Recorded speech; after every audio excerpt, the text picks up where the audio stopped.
म्हणजे भूमीच्या आत्मदान वरती सिद्धांताप्रमाणे अनंत आकाशाला पण जाणतात की मग त्या केवळ ज्ञानाला जाणण्यासाठी कोणाचीही अडथळा नाही।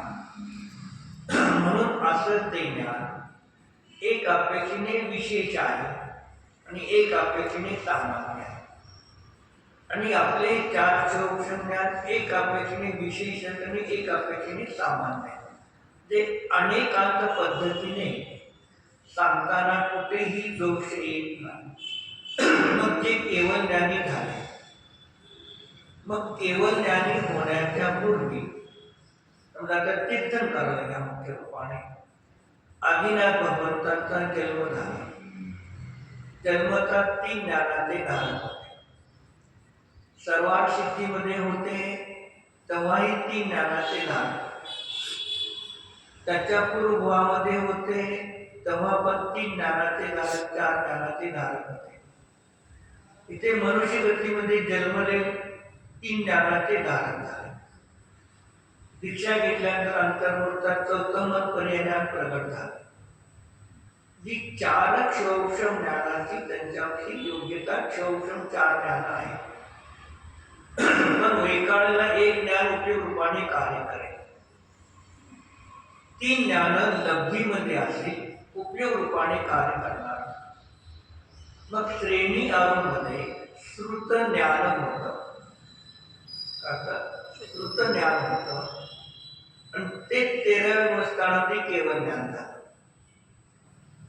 आता द्वादशांगाचे श्रुताचे पाठी होते कारण श्रेणी आरूढ होणारे जीव द्वादशांगाचे पाठी असणारे जीव श्रेणी आरूढ होतात।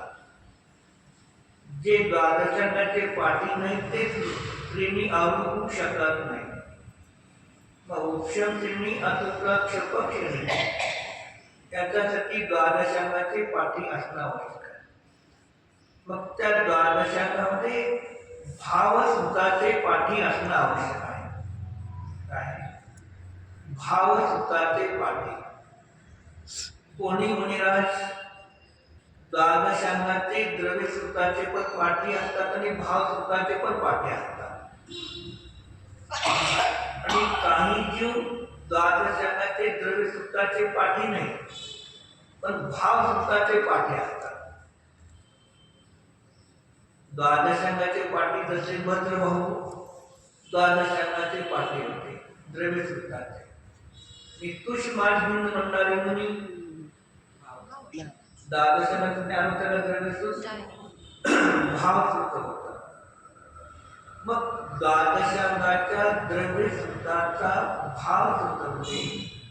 द्वादशांगाच्या जिनवाणीचा सार शुद्ध आत्मा आहे। संपूर्ण द्वादशांगाच्या जिनवाणीचा सार भावसुद्ध ज्ञान आहे। प्रत्येकाच्या देवरूपी देहामध्ये त्यांचा कारण परमात्मा अनादि अनंत शुद्ध स्वरूप आहे एक आहे।